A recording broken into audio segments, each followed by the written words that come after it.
Tudo bem, Gi? Tudo bem? Prazer estar aqui Prazer com estar aqui com você. você. Só pessoas queridas hoje, né? Falar um pouquinho de Agradeço, criança. agradecer a comissão, né, que está organizando isso, da BS, a oportunidade de esclarecer sobre o sono, sobre as alterações. Estava assistindo a live anterior, estava bem explicativo com relação ao sono da criança, do adolescente, e agora a gente falando sobre a fisiopatologia. O Danilo chegou. Desculpa, Danilo, fui eu que fiz a confusão. Fui eu que fiz a confusão, desculpe. Então, estamos aqui, né? Sextamos, né? Às 9h15, para a gente fazer a última live do dia. É um prazer estar com vocês dois, né? Acho que vai ser um papo bem rico aí, né? Espero que as pessoas gostem, né? Sobre o que a gente vai falar. E vocês querem falar alguma coisa? Só Então, tá bom. Então, inicialmente, eu queria falar um pouco sobre as crianças, né, com apneia do sono, que a frequência, né, das crianças que têm apneia do sono não é tão grande, né, quanto os adultos, mas eu queria falar sobre o impacto, né, da doença nas crianças, né, que é um impacto importante para o desenvolvimento dela, né, no desenvolvimento, no comportamento. Então, eu queria perguntar para o Danilo, né? Qual é o impacto, né, no desenvolvimento das crianças que têm apneia do sono? Perfeito. Então, de novo, boa noite, né? Legal da gente estar junto aí sexta-feira, em plena sexta-feira, 9h25, mais precisamente, juntos aí em prol do sono dos nossos pacientes, dos nossos pequenos, né? Uhum. Como você introduziu bem, o que interessa para nós na prática clínica, de fato, é o quão impactante é a doença que ocorre às crianças que vão no nosso consultório buscar auxílio, buscar ajuda. O primeiro sinal, né, que o familiar demonstra ali, que ele avalia na sua própria casa, é o sinal da boca aberta, né, o respiratório oral ou dos roncos, né? E aí ele vai levar no colega médico, vai levar lá no meu consultório e falar, doutor, ele está roncando. E é papel do médico avaliar isso que você falou, né? Qual é o impacto dessa doença nessa criança? Né? Então, só para você ter uma ideia, tá, Igi, a gente tem uma doença respirador bucal, é difícil a gente avaliar a prevalência disso. Os grandes estudos falam em torno de 3 a 26%. Quer dizer, quando você fala de uma porcentagem muito ampla, é sinal que você não tem estudo bem desenhado para determinar prevalência de respiradores orais como um todo. Agora, olha a porcentagem que eu vou falar para vocês. Destes 3 a 26%, 1 a 3% tem apneia obstrutiva do sono. Tá? É bem ínfima. Então, quando a gente fala dos impactos, e aí a gente precisa falar de estudos como cor pulmonale, né, alterações como hipertensão em criança, tem sido muito amplamente falado sobre a instalação da pressão arterial elevada na criança mais precocemente. É claro que a gente vai estar falando dessa porcentagem que é mais baixa no nosso consultório, mas ela não é inexistente.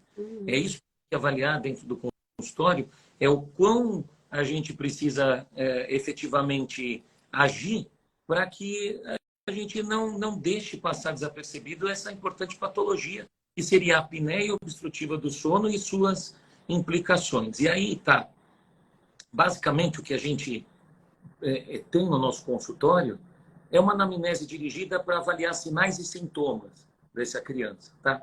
Então, hoje a gente consegue dividir em dois grandes grupos, aquela criança mais magrinha, que não está ganhando peso, tem um déficit de pondero estatural, tem uma alteração na aprendizagem, no desenvolvimento como um todo. Às vezes a criança da hipertrofia adenomidaliana, né, claro que tem que passar por uma série de avaliações, mas às vezes ela é taxada como transtorno do déficit de atenção e hiperatividade, né, como uma patologia que pode permear estas crianças e não necessariamente dar o diagnóstico efetivo de transtorno do déficit de atenção e hiperatividade. Nós já tivemos casos de crianças que foram operadas, fizeram a cirurgia de adenoamidalectomia e melhoraram todo esse déficit de atenção e essa hiperatividade. Então, tá, só para concluir, que a gente tem bastante coisa para falar. A gente tem basicamente essa criança que não está desenvolvendo bem, tá? É aquele tipo da criança com déficit de pondero estatural, déficit de atenção, déficit de memória, tem uma alteração nasal nesse meio, que a gente vai falar também sobre rinite, sinusite, que são fatores muitas vezes que estão aí permeando esse quadro. E eu destacaria um outro quadro também, que é a criança tipo adulto, tipo obesa, tipo síndrome metabólica, que também seria uma outra vertente dessa criança que vem no nosso consultório, que não é uma criança magrinha, que não quer, ao contrário, ela está ganhando, ela está acima do peso, ela parece que já tem um déficit metabólico já instalado, lembra muito, de novo, a síndrome metabólica do adulto, e é isso que a gente tem que avaliar, tá? Para que a gente evite essas instalações de doença e esses percalços futuros. Então, aí eu vou puxar uma outra pergunta, né? Quando a gente pensa nos impactos, né? Que a gente precisa, assim, de uma forma geral, para a comunidade saber? Quando que a gente precisa levantar a orelha e falar assim, nossa, será que essa criança tem algum risco de ter apneia obstrutiva do sono, né? Quais são os sintomas que essa criança tem, né? Será que ela ronca, mas ela ronca 2 vezes por semana? Ela ronca quando ela está congestionada? Ela tem respiração oral, por isso ela já precisa fazer uma avaliação. Então, eu queria que a gente ampliasse um pouco assim, o que a gente pode falar para as pessoas que não são da área, que têm preocupação dos seus filhos terem apneia obstrutiva do sono, né? O que é essa apneia obstrutiva do sono, né? Explicar um pouquinho assim mais legalmente para quem está assistindo. Tá bom, tá bom. Então, assim, ó, além dessa alteração, né, do déficit pondero estatural que nós falamos, talvez uma criança mais sonolenta, não é comum a sonolência em criança, então uma criança assim mais sonolência. Agora você falou em frequência, né? Então os guidelines falam para a gente que tem que ter assim roncos mais do que 3 noites por semana, tá? Seria uma das frequências também. Aquelas pausas respiratórias testemunhadas, os gasps, as respirações com mais dificuldade. E agora eu vou dar 2 características assim bem certeiras para a apneia, que é o que você está me perguntando. Uma delas é enurese, que é o xixi na cama. Uhum. Enurese, se preocupar, tá? Bastante para esses casos. Cianose de extremidades também, a gente tem que se preocupar nesses casos, mas eu destacaria a enurese. Eu ia puxar isso um pouco, assim. Aquela criança que tem dificuldade de tirar a fralda de noite, né? Que faz xixi na cama e o pai e a mãe não sabem o que fazer, né? Uma abordagem é perceber, né? Procurar um médico de sono para ver se tem alguma coisa diferente no sono dessa criança, né? Isso é muito importante, né? Aquela criança que está demorando para desfraldar, ou então que ela desfraldou, ela ficou um período sem, são aqueles 6 meses que ela sustenta o esfíncter, mas depois volta a ter enurese, o xixi na cama, né? E aí a gente chama de enurese secundária. Quando a gente está falando de enurese secundária, 2 coisas grandes pintam na nossa cabeça. Um é um distúrbio emocional. A criança pode estar absorvendo uma briga familiar, alterações ali comportamentais na família. A criança não fala, né? Eu estou estressada, o estresse dela, a motivação para isso muitas vezes é a enurese. E a outra, sem sombra de dúvidas, é o motivo da nossa conversa, é a apneia obstrutiva do sono. Tá? São os grandes diagnósticos diferenciais para uma enurese secundária, como a gente está falando. Quando a gente pensa, eu achei interessante essa abordagem que você falou dos grupos, né? Porque quando a gente pensa em grupos de criança, a gente pensa só criança com alteração craniofacial, né? Mas a gente tem que lembrar que também tem esse peso da obesidade, das doenças sistêmicas, né? E aí eu vou puxar um pouquinho para a minha área, né? Que eu acho que é uma coisa importante de ser divulgada para os dentistas de uma forma geral sobre a apneia na criança, porque muitas vezes essas crianças que têm alguma alteração anatômica de face, né? Elas estão nesses consultórios para corrigir ou às vezes passa desapercebido, né? Eu lembro quando eu formei que teve um paciente que deitou na minha cadeira que eu olhei aquela amígdala enorme, eu falei, gente, o que é isso? Então, eu acho que é uma abordagem importante da gente saber que existe um impacto no desenvolvimento das crianças, para pelo menos ter uma pergunta, olha, a criança ronca, ela é agitada, né? Tem um sono tranquilo, é um sono agitado, acorda muitas vezes, para a gente direcionar, né? Porque, como você falou, a quantidade de crianças que têm apneia é pequena, mas elas estão em alguns locais em maior quantidade, né? Eu acho que, por exemplo, num consultório odontológico, ortodôntico, eu acho que existe uma porcentagem maior dessas crianças, sabe? E Então, eu acho... esse destaque que você está dando é até para nós, otorrinolaringologistas, porque a gente tem uma ideia, quando está ali na parte da residência, da nossa formação, de que a gente vai tratar ali as hipertrofias adenoamidalianas como um todo, sabe? Realizando as cirurgias de adenoamidalectomias, a remoção de adenoide e de amígdala.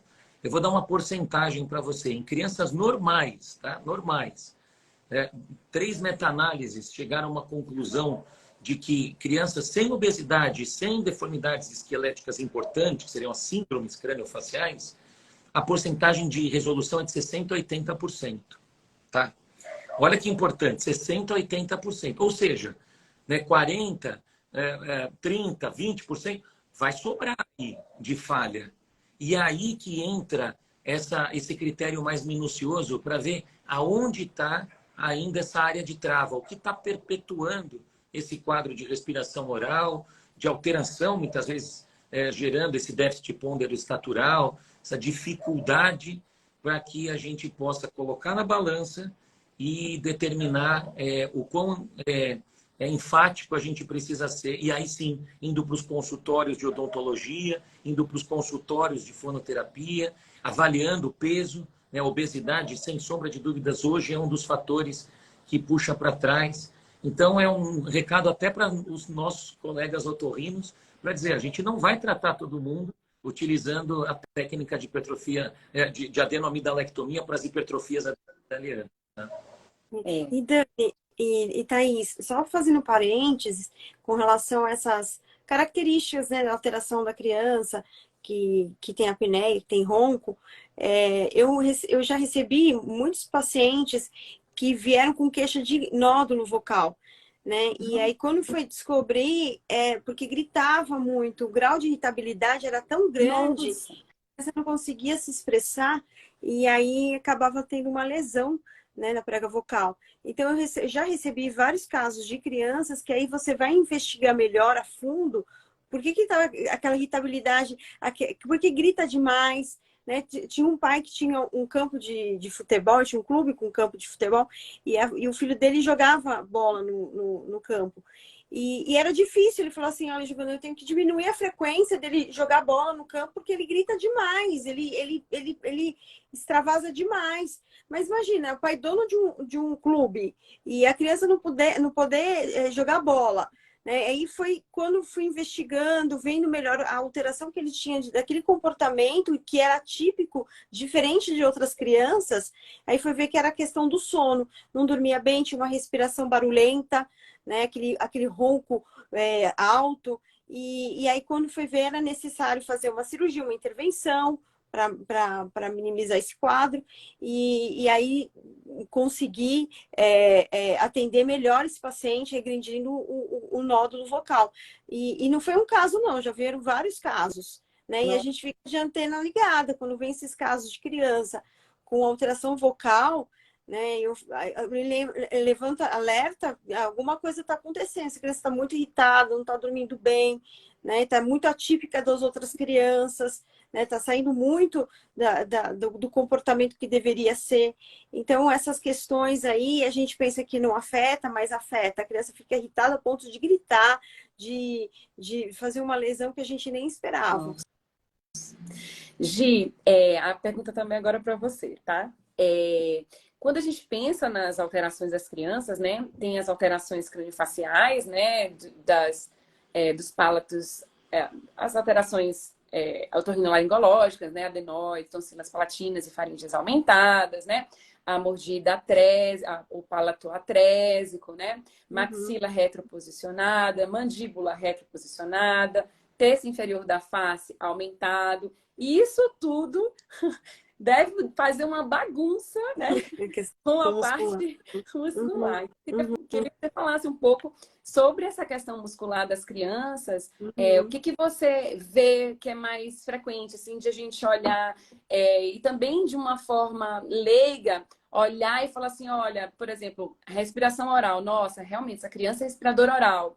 A gente consegue legalmente falar, ó, essa criança é respiradora oral. Vamos ver se essa criança ronca, né? Investigar. E tem alguma coisa, assim, que a gente consiga ver de alguma forma física e em relação às pessoas que fazem, que são fonoaudiólogas, o que deve olhar, quais são as partes importantes para avaliar, né?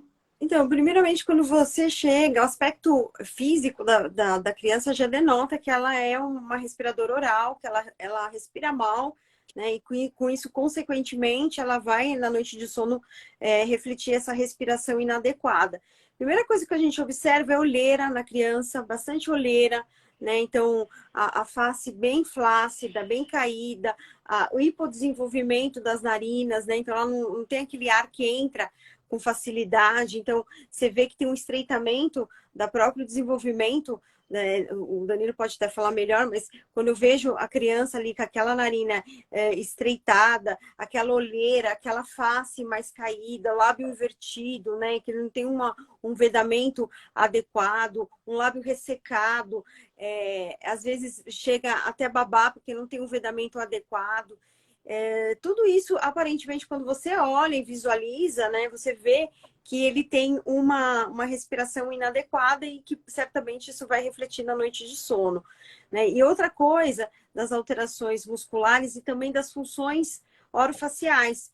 Então, a criança vai ter a alteração da mastigação. Recentemente teve uma tese de doutorado defendida por uma aluna na USP de Ribeirão, comparando o grupo de crianças que tinham apneia e o grupo que não tinha apneia, e ela fez a contagem de goles de água, quantos goles a criança, e a velocidade dessa deglutição, né? Então, é um gole de 5 ml, a criança com apneia obstrutiva do sono, ela tinha mais goles do que uma criança que não tinha apneia do sono. Quer dizer, a incompetência dessa musculatura é tão grande que a criança provavelmente tem estase ou resíduo de líquido na cavidade oral e ela tem que ficar engolindo várias vezes. Por quê? Porque está incompetente toda a musculatura que envolve a deglutição, né? A questão da mastigação com menos amplitude dos movimentos orais, uma mastigação assimétrica, quer dizer, a musculatura dos masséteres não estão adequados para fazer uma trituração boa desse alimento. E, além disso, a criança perde paladar, perde olfato, né? Então, como ela respira muito mal, ela não consegue sentir o cheiro das coisas. Então, ela perde esse olfato, ela perde o paladar das coisas por conta do mecanismo sensório motor oral, né? Então, a questão sensorial de sentir o paladar, a questão da aeração desse ar entrar pela boca, perder o gosto dos alimentos, né? E por isso que a criança, geralmente, ou ela é obesa demais, ou ela compete com a respiração o tempo todo, ou ela come, ela mastiga, ou ela respira, né? Então, às vezes, ela tem perda de peso. Às vezes, a gente vê esses opostos, né? Uma criança desnutrida, que não tem um aporte nutricional adequado, porque ela está ali comendo e competindo com a respiração e acaba desistindo de comer porque não consegue respirar ao mesmo tempo, né? Porque ela está respirando pela boca, né? E aquela criança obesa, né? Que acaba não tendo o gosto do alimento, não sacia a fome, né? Então ela acaba comendo demasiadamente e aí virou a criança obesa, né? Então, no meu consultório, a gente faz essa avaliação, é uma avaliação extremamente importante, né? Porque a partir dessa avaliação eu vou direcionar melhor meu tratamento com essa criança, com esse adolescente, né? E dando tamanha importância também às funções orofaciais, né? Como eu disse, da mastigação, da deglutição, da fonação, da voz, né? A fala, né? Crianças que têm essas alterações de fala acabam tendo escape de língua entre os dentes, então tendo o famoso ceceio, né? E aí tem que ter essa correção na fonoterapia, corrigir esse ceceio, esse sigmatismo de língua. Essa língua fica muito relaxada no assoalho da boca, né? Então ela acaba tendo uma deglutição inadequada, interpondo entre os dentes. Em repouso ela fica também no assoalho da boca. Então essas alterações que vão comprometer, né, a toda essa musculatura oral da criança. E agora falando um pouquinho de tratamento, né? A gente tá aqui, né? Interdisciplinar total, mas eu acho que é o que o Danilo falou, né? E aí a Gi vem complementando, né? Que a gente tem muitas nuances, né? Tem muitos fenótipos de criança com apneia e a gente encontra eles misturados muitas vezes, né? Então, vou perguntar para o Danilo assim, quais são qual o tratamento, né? Opera ou não opera? A grande dilema, opera ou não opera, né? Quando não opera? E pode falar, Danilo. Ótimo, ótimo, tá. Realmente, na prática clínica, a gente se baseia muito nos sintomas, né? Nos sinais e sintomas. E esses sinais para a gente, então, refletem muito na hipertrofia adenoamidaliana. O otorrinolaringologista lança a mão de um exame que faz na prática o tempo todo, que é a nasofibrolaringoscopia, né, para avaliar não só uma possível hipertrofia de adenoide, mas como a Gi bem colocou, né, já avalia um nódulozinho vocal numa criança de 6, 8 anos de idade, que costuma ter, né, porque grita, porque se agita.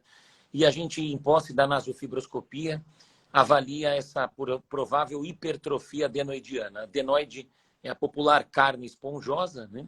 A gente conhece como tonsila faríngea, né? E aí a gente avalia a porcentagem de ocupação na região do cavum, que é na região da nasofaríngea, que é atrás do nariz, né? Então, quando mostra no raio-x para uma mãe, a gente está mostrando aquela bolinha que fica atrás e que faz todo o processo de obstrução. Para a criança, esse andar da nasofaringe tem muita influência, né? Eu estou reforçando para a criança, porque no adulto isso muda bem, né? A gente fala muito de orofaringe e hipofaringe e dá pouca importância para a nasofaringe, né? Fator obstrutivo. Mas para a criança, não. A gente tem exatamente esse processo de hipertrofia de tecido linfóide, né, que é um tecido de defesa. Todos nós nascemos com ele, só que algumas crianças têm isso hipertrófico, né? E esse aumento exagerado muitas vezes traz mais malefícios do que benefícios em relação à defesa. E aí essa porcentagem por volta de 70%, 80% de ocupação ou mais, né, 90%, 95%, a gente já costuma indicar a cirurgia, porque nós sabemos, como a Gi já colocou para a gente, que são as características do face adenoidiana, que se nós deixarmos essa criança desenvolver com uma respiração oral, a língua fica no assoalho da cavidade oral, ela não acopla no palato duro, ela faz junção maxilar natural e todos os percalços acabam ocorrendo em função de uma respiração inadequada.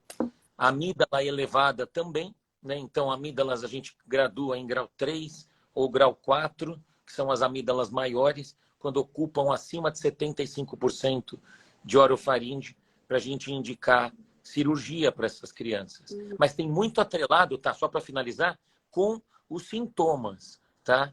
A gente tem que avaliar, olha, tem queixa, tem dores frequentes, ronca à noite, baba no travesseiro, tá com aquelas dificuldades que a gente mencionou no início, né? Enurese, irritabilidade, déficit ponderostatural. É isso, diga. Eu ia te perguntar duas coisas. A primeira, assim, a dificuldade a live anterior falou sobre dificuldade de polissonografia em criança, né? E aí você está vendo a criança, ela tem adenoide grande, amígdala grande, tem os sintomas, né? E às vezes a mãe fica empurrando ali, né? Porque ela não quer operar, ela não quer fazer a polissonografia e fica aquele, né, confuso. Aí a outra pergunta era assim, da criança, com quantos anos você já começa a pensar na cirurgia, né? Porque eu sei que tem os riscos cirúrgicos de criança menor, né? Então, mas ao mesmo tempo a gente tem os riscos também da apneia. Você vai mais nos sintomas, na gravidade da doença? Perfeito. Essa é uma ótima pergunta e acho que essa é a grande dúvida nos consultórios e na live anterior foi isso. Então é assim, tá? A saída, de novo, são sinais e sintomas bem marcados para a gente. Quando nós estamos diante de uma criança com alterações, com tudo que nós já falamos, amígdala grau 3 ou 4, adenoide 80% ou mais, esse é o quadro clássico para indicação de cirurgia e nem sempre ela precisa passar por esse instante da polissonografia. O que eu vou perder em relação a esse quadro? Aquilo que a gente tem batido na tecla, os guidelines, agora surgiu também um importante trabalho publicado em 2022, em agosto, que é um consenso sobre pediatria, e eles estão batendo muito na tecla da apneia residual, né? Como que eu vou falar em apneia residual se eu não Não tive sabe nem isso. que na prática acontece isso. Você pede a polissonografia depois que você já fez a intervenção. Você tá entendendo? Então aí a questão fica, poxa, eu não estou comparando o exame pregresso à minha intervenção cirúrgica. Eu tenho uma suspeita, um paciente assim, vamos dizer assim, não é aquele quadro mais clássico, tá? Então está fugindo um pouco daquilo que eu tenho como premissa clínica. Uma amígdala que não é pequena, mas a criança não está desenvolvendo bem, então ela está mais agitada, mas ela não tem uma adenoide tão hipertrófica.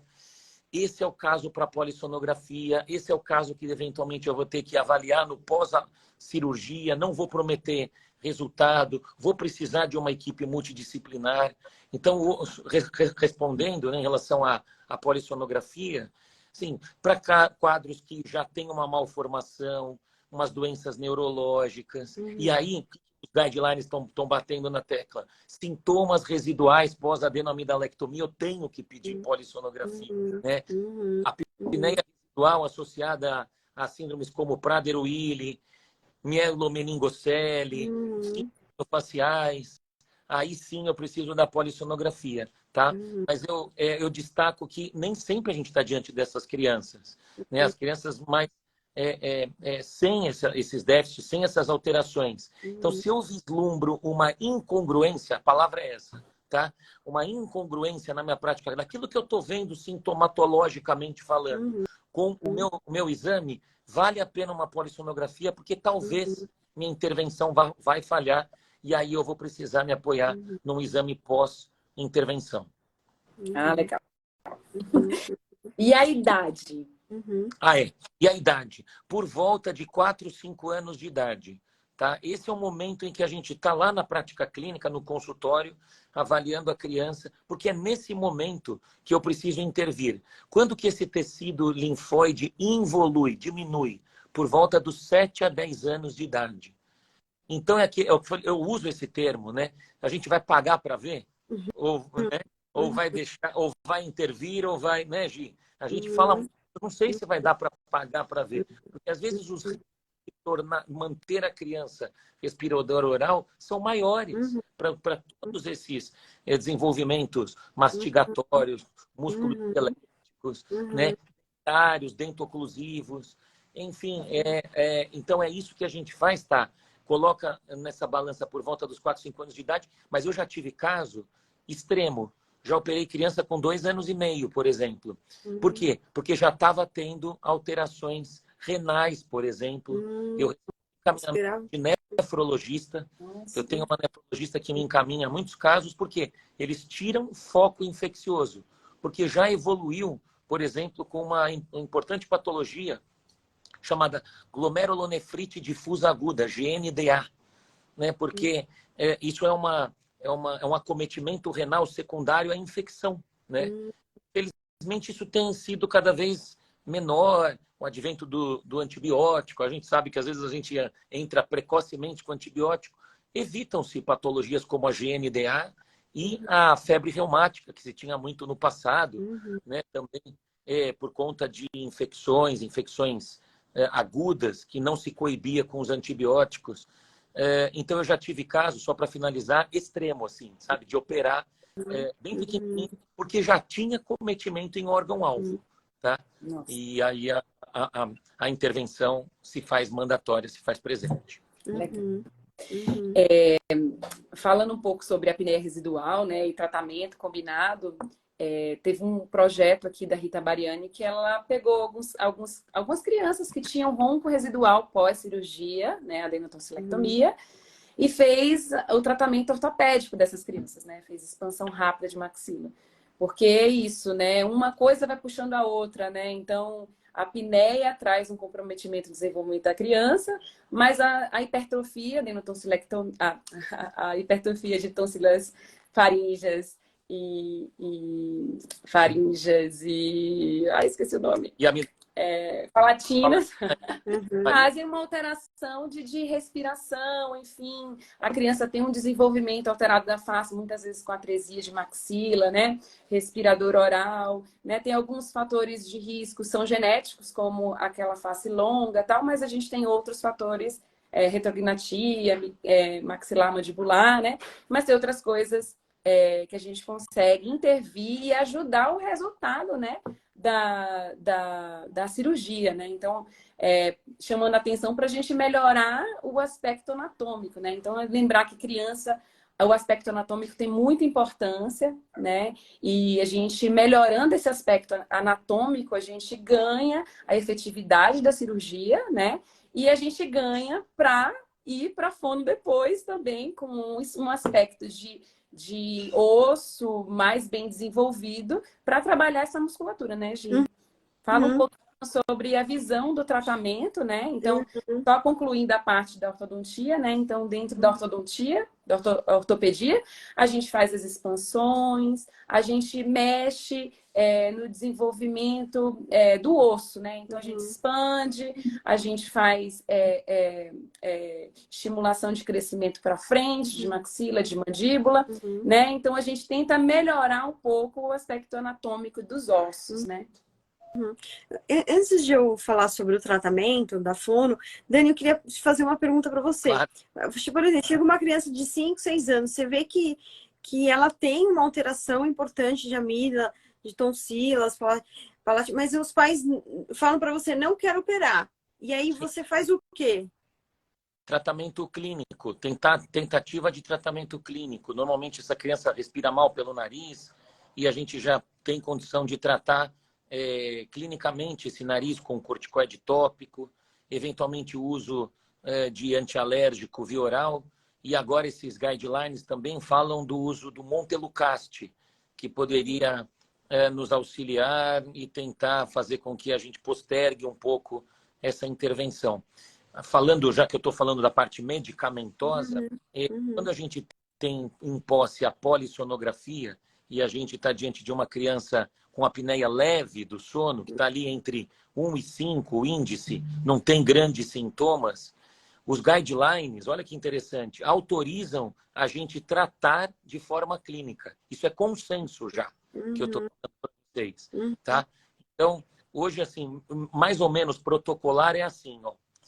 Criança apneia leve do sono, autorizado o tratamento clínico. Criança moderada, bem indicado o tratamento com cirurgia de adenoamidalectomia, com grande chance de resolução. Criança com apneia grave do sono, indicado cirurgia de adenoamidalectomia, com grande chance de insucesso e de você ter apneia residual. É importante que o guidelines tem trazido isso para a gente. Tá? Então, Gi, se eu estiver diante de uma criança com sintomas mais frustros, o pai reticente para isso, eu estou apoiado em relação aos guidelines em ficar realmente ainda na base terapêutica medicamentosa para que isso seja postergado. Mas eu já tive casos que o pai meio que se convence. Ele não faz agora, mas ele vai voltar dali 6 meses, dali 1 ano. Eu estou com um caso agora que eu vou operar Exatamente isso. Parece que o pai estava só se convencendo. E a gente fala, tá vendo? Eu falei lá E atrás. perde tempo, né? Perde tempo para beneficiar. Dá uma Exatamente, dó exatamente. no Chega coração. até no consultório da fono, falando, olha, o médico quer operar, mas dá para a senhora dar um jeito de fazer ele respirar pelo nariz, Mas de às vezes melhorar essa vocês respiração. ajudam, viu?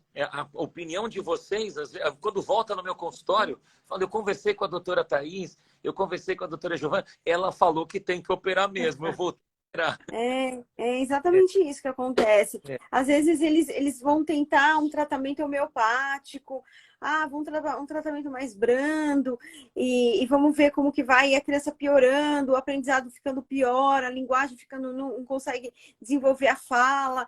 E aí quantas vezes já chegou para mim querendo que eu desse minha opinião, né, intervisse, e aí eu falo, ela falou, não tenho o que fazer enquanto não melhorar essa obstrução. Né? E aí os pais vão amadurecendo a ideia de fazer intervenção, né? Cirúrgica. Às vezes passa com vários otorrinos para confirmar o diagnóstico. Vou ver mais uma opinião, até se convencer. Então, isso acontece. é isso mesmo. Essa é a prática clínica nossa, né? Dos A vida atendimentos é, deles, né?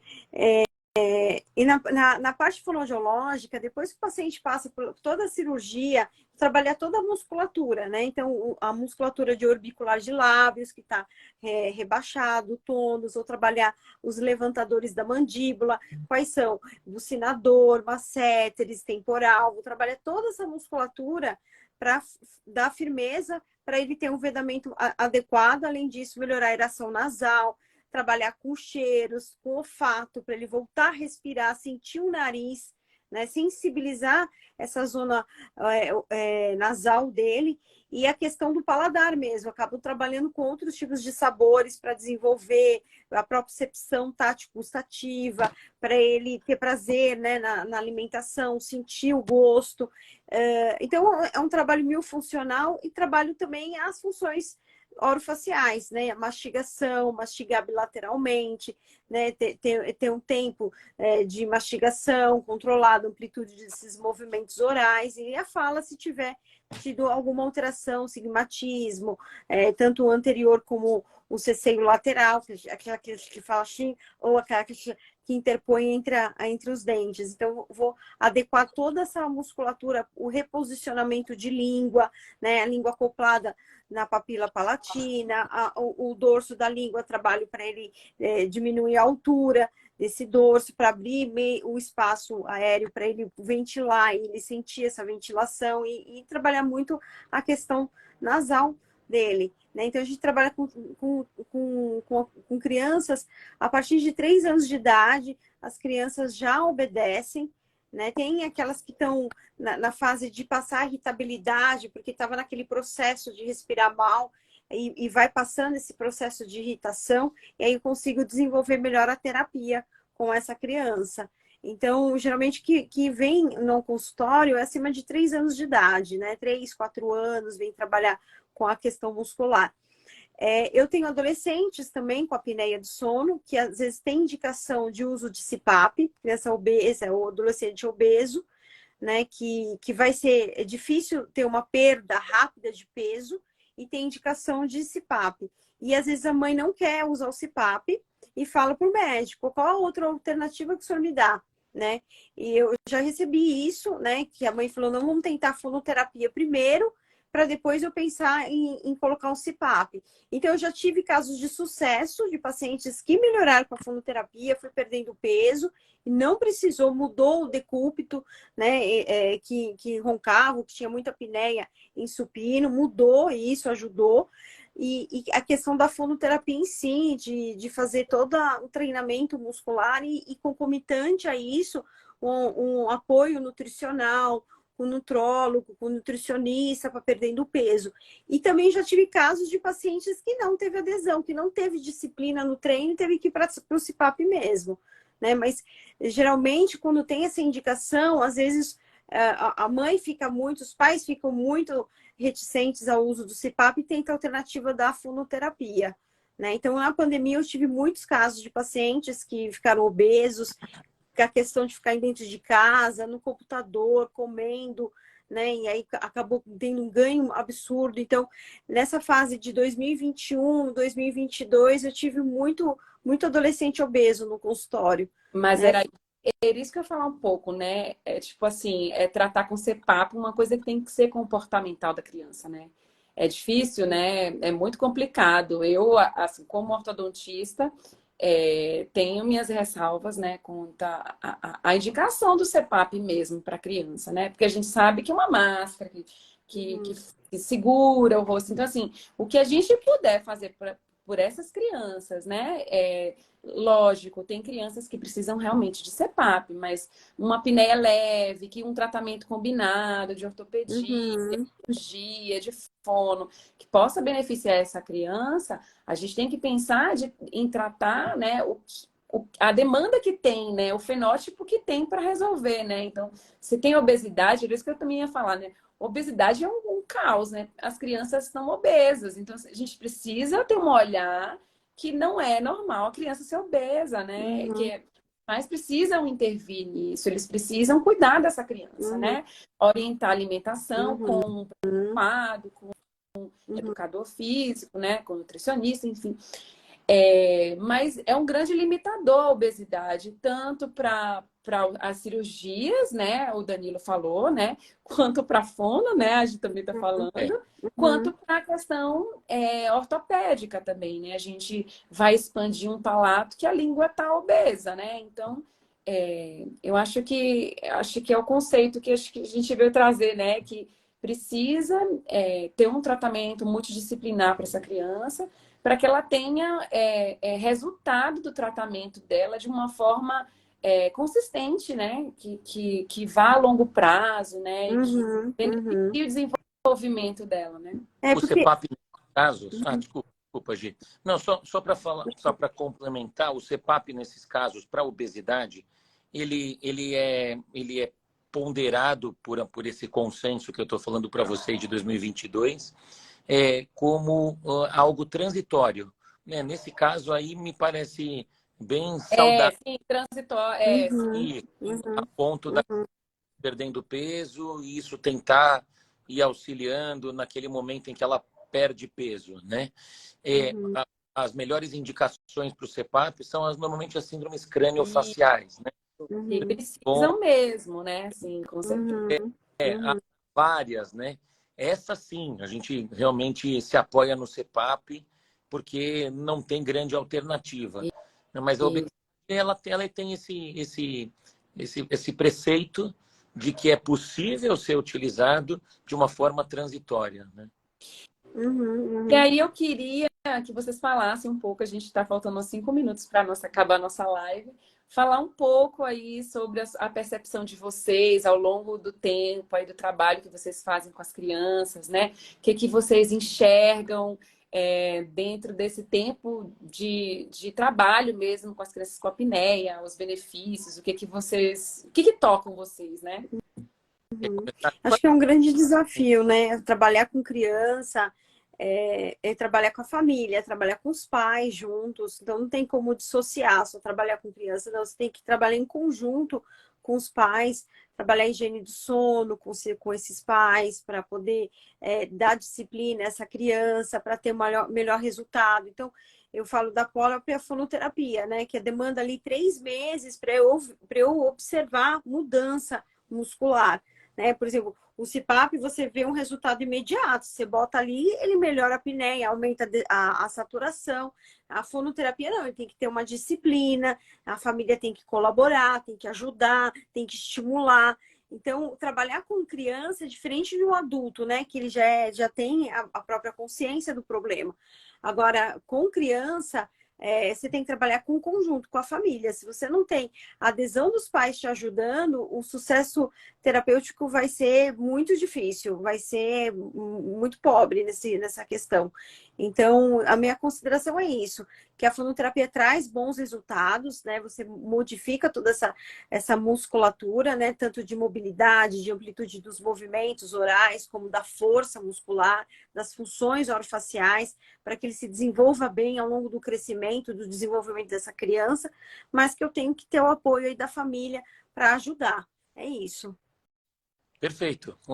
A minha consideração é a multidisciplinaridade, né? A gente realmente olhar essa criança como um todo e entender que a minha intervenção não necessariamente vai ser uma intervenção única que vai resolver por completo a vida dessa criança. Eu vou tratar o nariz para que ela fique realmente adequada à respiração, eu vou indicar eventualmente uma cirurgia de adenoamidalectomia para essa criança, mas eu vou precisar do dentista para avaliar as alterações craniofaciais, eu vou precisar do endócrino, do pediatra para avaliar uma possível obesidade, vou precisar da fonoterapia para adequação de vedamento de lábio e todo esse grupamento muscular que vocês reorganizam. Então, eu acho que a dica que eu quero deixar, se tem colegas médicos aqui me assistindo, né, é que eles efetivamente pensem num todo, né, que se apoiem numa equipe multidisciplinar. Talvez a gente que lide mais com sono já tenha esse grupão como o nosso grupo mais unido, mas às vezes alguém pode trabalhar mais afastado e perde essa oportunidade de ter uma equipe em conjunto que vai fazer uma expansão rápida de maxila, que vai fazer um acoplamento labial mais adequado. Isso é fundamental para a gente obter o sucesso que a gente almeja na prática clínica. Eu me chamo a atenção uma vez que eu atendi uma criança que ela era super agitada e ela era considerada a bagunceira da família, assim. Ele estava na sala de espera, daqui a pouco, quando piscou, ele estava na janela, estava pulando a janela. E são crianças que às vezes não são compreendidas, né? São crianças pedindo ajuda, né? Então, acho que isso me toca, assim, sabe? Porque hoje, como eu sou mãe, eu vejo que uma noite de sono dos meus filhos vira um caos na família. Então, uma criança que tem apneia transforma a família num verdadeiro caos, né? E aí, muitas vezes, essas famílias não sabem o que fazer. E o tratamento é médico, né? Tem um tratamento, né? Então, acho que é importante a gente... isso me toca, assim, muito, assim, em questão de sono de criança, né? Então, eu queria agradecer demais vocês. Foi um prazer esse bate-papo. Sempre que a gente conversa com a Gi, conversa com o Danilo, eu aprendo muito, né? Acho que é uma troca muito boa, viu? Foi um prazer ter vocês aqui. Obrigada pelo convite, viu? Foi muito boa essa iniciativa. Queria agradecer ao Muito Rafael, obrigada. Cobre, que era ele que ia fazer essa live, e ele me convidou, né? E agradecer a ele aqui também. Obrigado. Tá bom? Obrigado. Muito obrigada, gente. Obrigada, Bom sábado. Vamos continuar com a semana. Tchau, um beijão. Tchau, tchau.